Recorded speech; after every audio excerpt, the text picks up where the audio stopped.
Welcome, guys, to the show. Today, we're going to be talking about a variety of different topics, starting off with UFC 326. We're going to be discussing Oliveira versus Holloway, how the fight went, as well as the rest of the card. I'm going to be touching on a couple of the other fights on there, and how the card really started off exciting, but I really feel like it died down after those first two fights on the main card.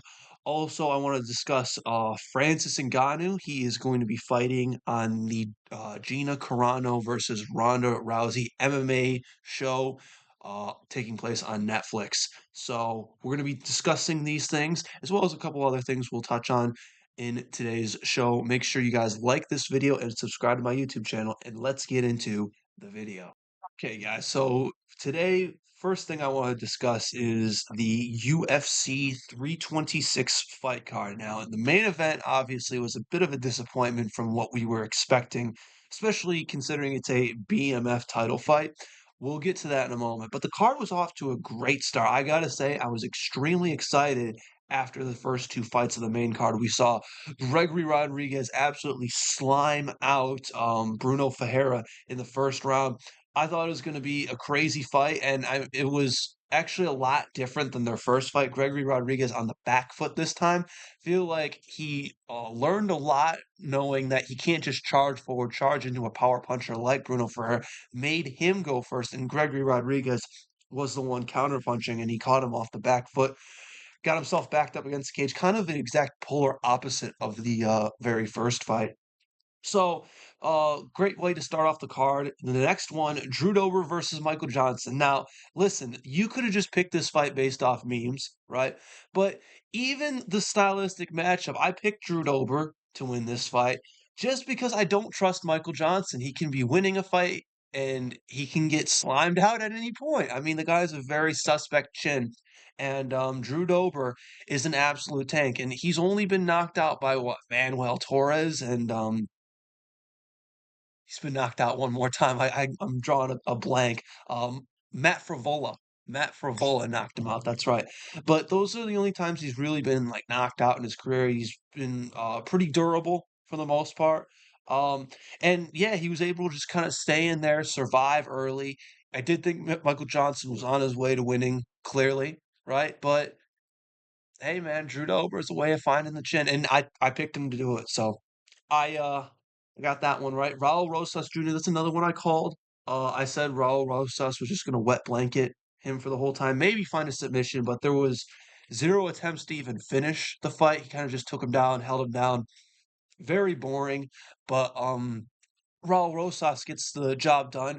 There's multiple different avenues you can go through from here. You could match him up with maybe Davison Figueiredo. You could match him up with I was laughing about this at the time. You could match him up with Marlon Vera, right? Around that 10 spot at this point on a losing streak. So there's multiple different avenues. You can go with Raul Rosas. Kyle Bahalio versus Rainier de Ridder. Bahalio kind of just outstrikes him for all three rounds, which is what I predicted. Uh, it's a cleaner striker, faster striker. He was fighting him with his hands down, which was bothering me a little bit. I guess he wanted to throw from the hip, and I guess it's harder to see those coming. Rainier Durr kind of just walks right into it. But he gets the job done at the end of the day. DeRitter's a tough guy, but the skill difference is definitely noticeable, and that's why I picked Bahalio in this fight. In the main event, Max Holloway versus Charles Oliveira. A boring fight. I'm not gonna lie. I was not a fan. I thought this was going to be a scrap on the feet, especially, I mean, two fan favorites, two knockout artists, two guys who go for the finish. Max Holloway isn't typically been known as a knockout artist throughout his career, but in his more recent fights, especially his performance against Justin Gaethje, Korean Zombie, he's become more so known as a knockout guy. But he kind of just got held down and controlled by Charles Oliveira, and it was boring. I'm sorry. I'm an MMA fan. You know, grappling.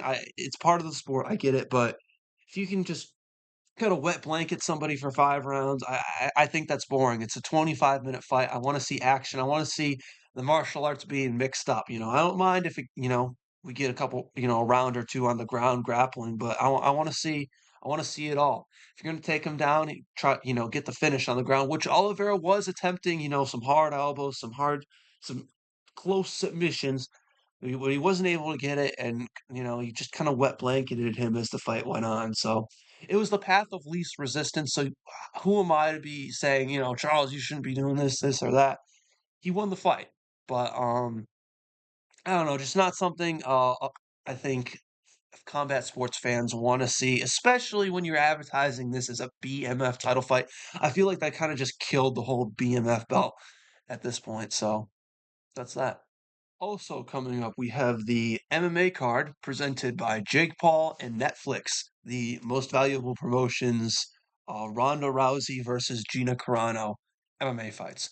Now, they just added Francis Ngannou, who was released by the PFL and was a free agent, and I guess he's decided to sign with Jake Paul's promotion.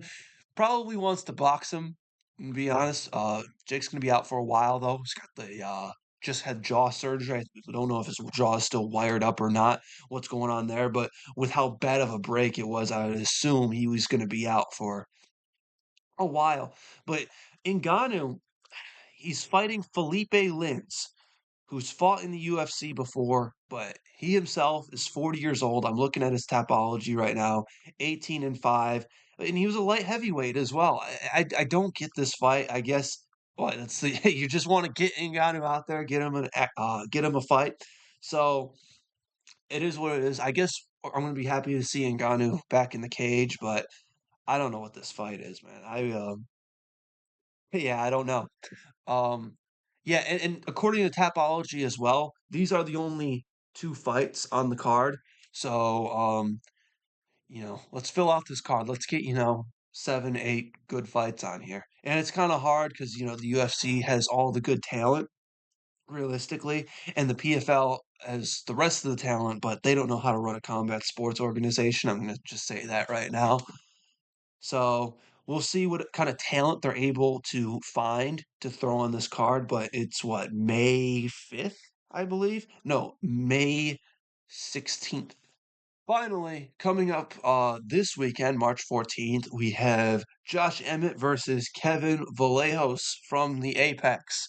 So Kevin Vallejos is going to win this fight. It's my prediction. Josh Emmett getting up there in age, was a knockout artist, but realistically, the only person he's knocked out recently is Bryce Mitchell.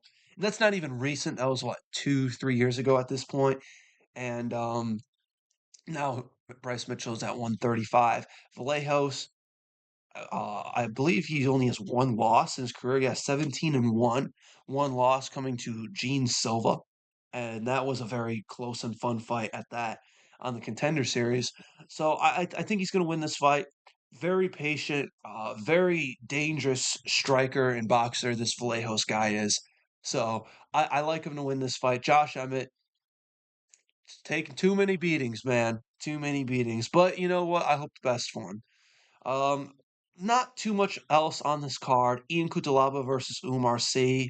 Andre Fili is on the card fighting Jose Miguel Delgado.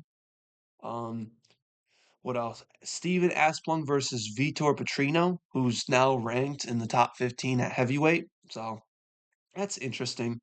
Uh, Charles Johnson is back on the card, even though he just got pretty brutally knocked out in his last fight. Now he's fighting Bruno Silva. So bit of a quick return. I don't know how that's gonna look.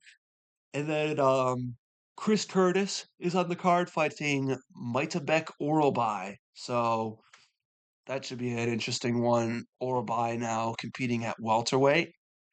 He just knocked out Jack Hermanson. Chris Curtis down a weight class. So I don't know. I guess Orobai's just hunting down these former middleweights. So well, this should be interesting. Orobai's good. This is actually a really good fight. This is probably the second best fight on the whole card. I don't even know why it's buried down so far. But there's some decent fights on this Apex card, so I'll probably be tuning in. Although one of my buddies is kickboxing. Two of my buddies are kickboxing this weekend, so probably be going to that show. Just going to be peeking at this while they're not fighting. So, anyways, guys, thank you for watching today's episode. Make sure to like this video, subscribe to my YouTube channel, and I will see you guys in my next video. Have a good one. Peace out.